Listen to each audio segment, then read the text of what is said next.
This happened about 30 years ago, when I was in my early 20s or so. Back then, I lived in a very rural area. It was not easy to find jobs at the time, especially in the area I lived in. It was just outside of a very small town, which had long ago died out. Most of the business in this small town had closed down, and the few jobs that actually did exist around here were already filled. It was impossible to even find a job at the local McDonald's. That's how bad it was. I was able, though, thanks to a friend, to find a job in a factory eventually. It wasn't the most ideal job in the world, though, due to multiple things. First off, it was a third shift job, and I was not used to working overnight. That wasn't so bad, though, compared to the fact that it was a nearly hour-and-a-half drive just in order to get to and from work. It paid decently though, and I really needed the work, so I took this job. I was able to take turns driving with my buddy who'd initially gotten me the job, so that saved us some gas money at least. It wasn't really too terrible, at the time anyway. Now, the job itself might be a setting for a pretty scary story in itself. I mean, it was a factory, and it didn't do any production during the third shift. There were a few maintenance workers there and a few security guards as well. I was one of those security guards. Other than that though, the huge factory was largely dark and empty. That's not where this scary story took place though. Me and my buddy Tony had been driving to work 5 days a week for several months now, through the summer, when this story took place. We had to get to the factory and signed in and everything by midnight, so we tended to leave just before 10 p.m. It was a fall day, and it was obviously a very rural drive to the factory. To set the scene, it was very chilly outside. The leaves were falling from the trees pretty heavily. Although it wasn't raining hard or anything, it was very misty and damp outside that night. This day, Tony was driving us in his old pickup truck. It was a really small and old Isuzu truck, so not anything special. Usually, the roads were pretty dead, and a long portion of the drive was through the hills. After a short period of time, though, we realized there was a car behind us. It wasn't too big a deal, just a bit unusual. However, the guy kept switching his lights from his regular beams to his high beams every now and then. After having the high beams on for a few moments, he would put them back to normal. Since Tony was driving, this was annoying him a lot more than it was annoying me. After a while, he got sick of it and slammed the brakes on his car. This caused the car, which had been following us for quite a while at this point, to hit its brakes as well. We heard it skid a bit on the slick roads. Tony was pretty happy with himself. Still, it didn't do any good though. The car continued following us and continued occasionally flipping back and forth from his regulars to his high beams and back again. Tony was getting annoyed, but I tried to convince him not to go and just slam his brakes again. The road was too slippery, and I didn't want to take the chance that somebody would skid off the road. I'm not too sure how long that car had followed us through the hills, when suddenly something really weird happened. Some lights in the car began flashing on and off. This was a regular car though, not a police car, and the lights were pure white, not red and blue. They were flashing from inside the car though, like they were police lights. The car also began flashing its high beams even faster. Tony wasn't sure what to do, but we decided just in case this guy was an unmarked cop car or something, we should at least pull over first. If he wasn't, we would just drive off after, and it would be the end of the annoying encounter. Well, Tony pulled the truck over, and the other car pulled over as well. This time, he kept his high beams on, plus the white lights were still flashing in his car. I was convinced now, though, that this was not a police car. The lights were simply strobe lights. The whole thing seemed weird, and it made no sense that if this guy was a cop, that any of this behavior would even be occurring. The driver hopped out of the car and began walking over. I watched him closely from the back window of the cab of this little truck. It happened for just a moment too. I saw the man was holding what looked like a rifle, and he was holding it like he was preparing to fire right now. I smacked Tony on the arm. "That's not a cop," I told him. "Drive away now!" Tony looked confused, but I urged him to hurry. He slapped the car in drive and began pulling away from the side of the street. Almost immediately, we heard a shot fired from the rifle of the man. We both flinched, worried about getting hit, but we seemed to be okay. Tony slammed on the gas, and even though that little old truck didn't have much power to it, we took off right away. I kept watching at the back window. I kept expecting to see this car with its high beams and flashing lights following us. I was sure it was not a cop now, but they would absolutely begin following us. However, after we lost sight of the car, we didn't see it again after that. We knew then for sure it was definitely no good. We kept driving to work. We didn't know what to do really. We didn't see much point in reporting it to the police. We had almost no information on the vehicle, so we didn't see how it would do any good. Instead, we just kept driving and went to work like nothing ever happened. Tony and I never found out anything about what happened that night, but being fired at, even though the truck had not been hit, was a very scary experience. We never experienced anything like that ever again either.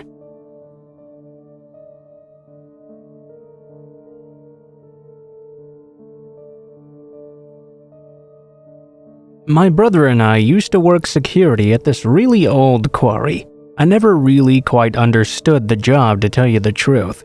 If you had seen the quarry at any time during the day, you would have just assumed it to be abandoned. It truly came across that way. It seemed there was no real work being done there except every once in a great while. However, there were always 2 security guards who were there in the morning and overnight. There was a period of time, though, from about 6 p.m. until the 2 of us arrived at 8 p.m., that there was no one present at all. My brother Travis and I were headed into work that evening. It was a hot summer day, and we really weren't looking forward to the job.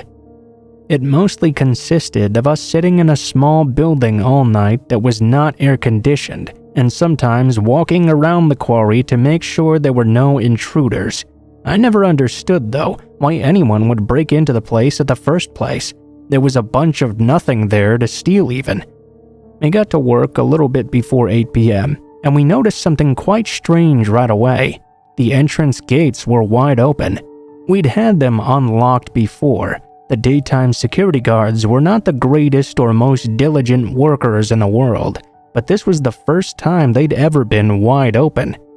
We didn't really think too much about it, really. We drove in and Travis got out, closed the gates up behind and locked them. After we got settled in, Travis liked to go ahead and do a sweep of the quarry before it got too dark outside. I let him do it, and I went to go get things settled in the building. It was maybe 20 minutes later when Travis suddenly came running into the door. He was very flustered and winded. At first, I couldn't make out what was wrong with him. When he finally took the chance to breathe, he told me he'd just found a dead body out in the quarry. He said the person looked like they'd been killed very recently too. Travis was pretty freaked out, so I asked him where this body was. I told him to go ahead and call the police right now, then call our boss to let him know. I was going to go and check out this body for myself. By this point, it was definitely getting dark out. I took out my flashlight and began to head to the area where he said he'd found it at. When I got there, I began shining my flashlight all around. It was dark, but I noticed what he'd found pretty quickly. When I did, though, I also noticed there was a person crouched over the body. I only saw the person clearly for one moment, but he looked like he was going through the person's pockets. When my flashlight hit him, he took off pretty quickly out of the area. Yes, I was a security guard, but I had no idea what to do. I had a gun, but I wasn't allowed to just shoot the intruder, even if they might be a killer. I was not a cop, and I knew I could get into a lot of trouble for shooting at someone, whether the person was suspected of murder or not. I decided to chase after the figure. I hadn't got a look at the body, so I didn't know for sure how they'd been killed. I just hoped the figure I was chasing didn't have a weapon. If they didn't, that would be the best advantage I had. I ran in that direction and realized the person was gunning for the fence. He had a head start on me, and he was a bit faster than I was as well. He got to the fence and began climbing before I got there. By the time I got another glimpse of him, he'd already climbed to the very top. I shined my flashlight right in his face, and that seemed to catch him off guard. He almost fell off on the other side of the fence. He caught himself, however, and jumped off and ran into the night. I wasn't about to jump the gate and chase the guy that far, though.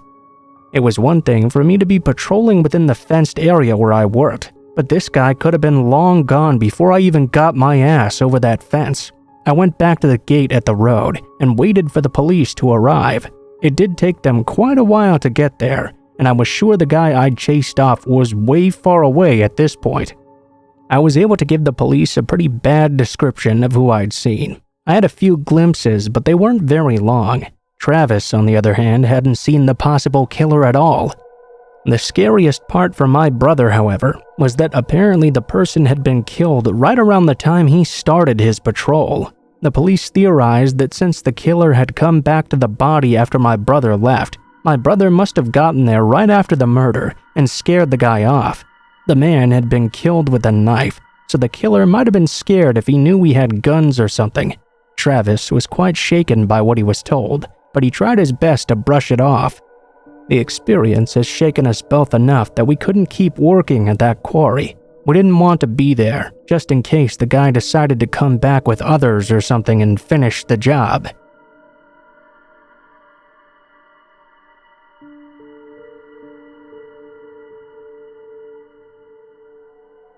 I grew up in a house way out in the middle of nowhere. I really didn't care for it too much, and I currently live in the city.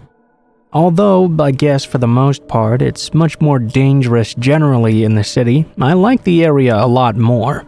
The area I lived in back then was called Greasy Ridge, and it was in southern Ohio. Our house was all alone at the very top of a hill.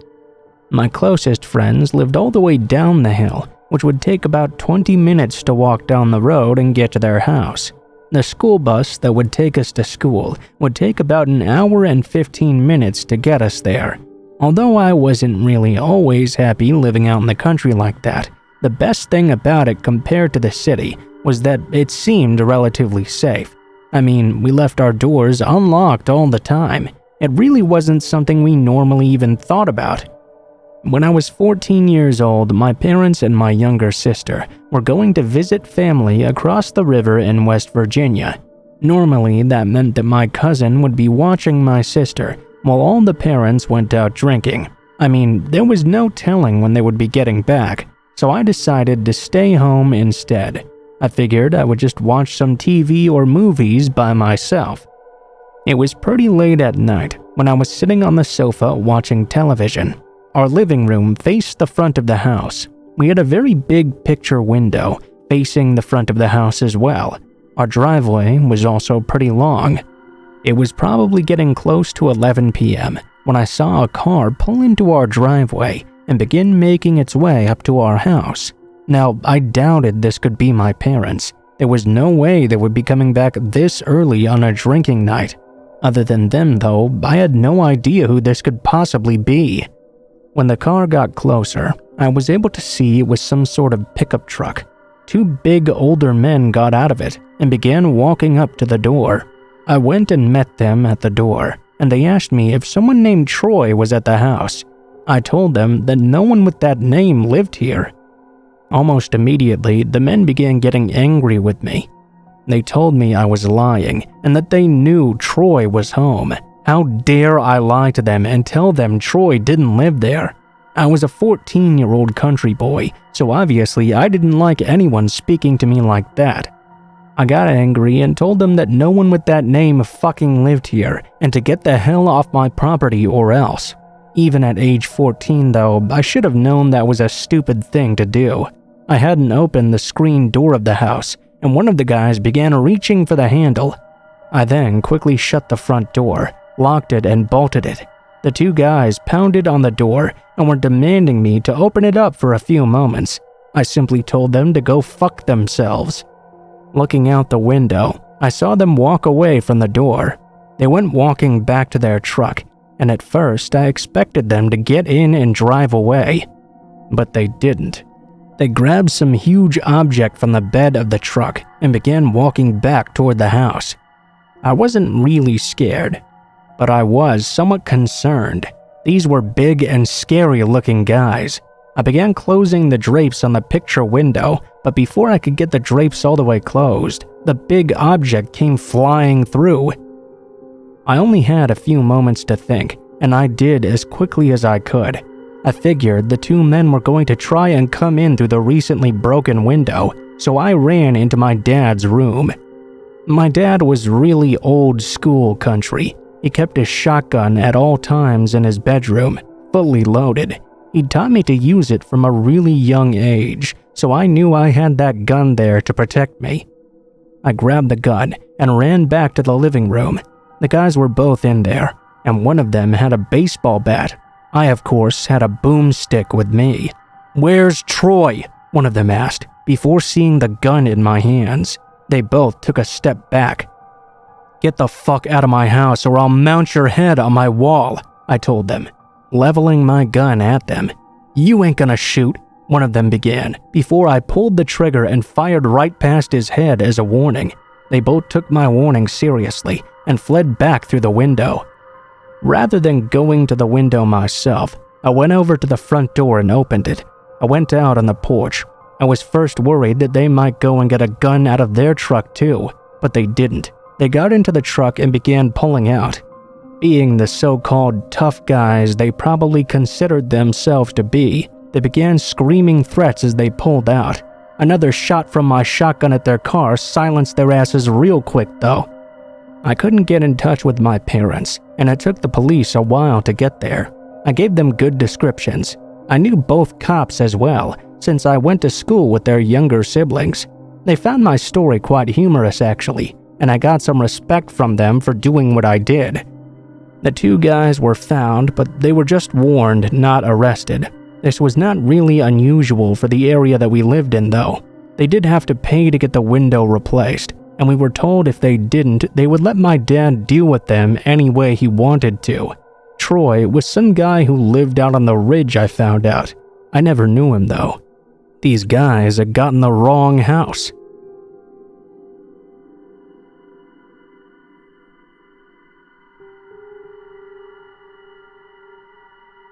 I, 30 and female, live in a relatively safe neighborhood, barring the occasional mugging attempts, one of which took place right against my bedroom window with one of my neighbors. There's also the few times a random guy in his car followed me to my place, asking for my phone number. Otherwise, things are generally stable though. I typically have a way of dealing with those assholes anyway, by taking advantage of this random empty lot on my street, where cars can't drive through, forcing them to go around the entire block. By the time they managed to turn around the corner and try to cut me off or whatever, I would already have run back into my house and disappeared. No biggie.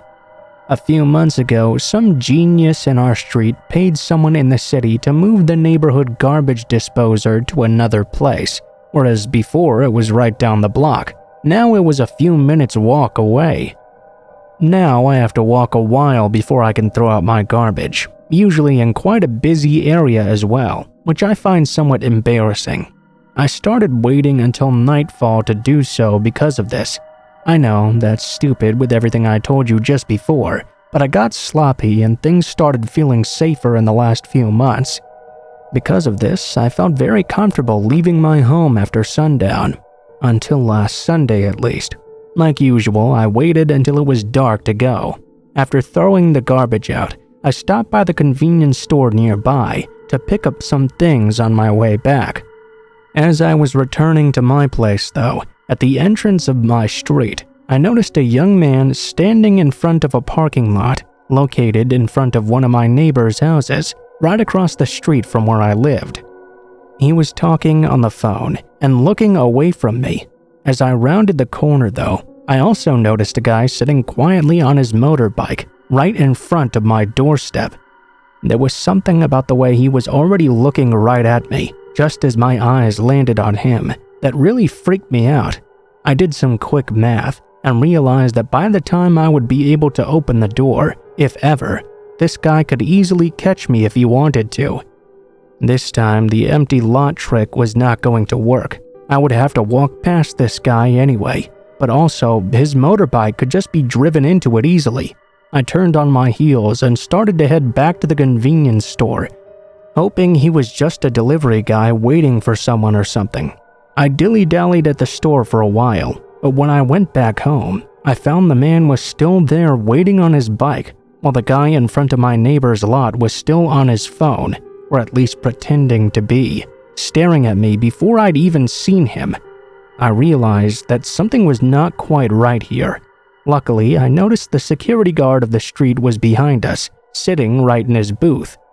I quickly approached him and explained the situation, hoping he'd at least walk me to my place, which he gladly did. The moment the guy on the phone saw me return with the security guard, he slipped his phone in his pocket and turned towards the guy on the bike. The guy on the bike then drove off with him. Keep in mind, these two had not ever looked at one another, let alone indicated they knew each other whatsoever. The guy who was on his phone sat behind the motorbike dude, and they shot past me while staring at me. Both the security guard and I agreed that something was funny about the situation. Thankfully, he waited with me until I was safely behind locked doors. I don't know if those two wanted to mug me or what, but I'm glad I trusted my gut and didn't just go home with those guys right there. Otherwise, who knows what would have happened.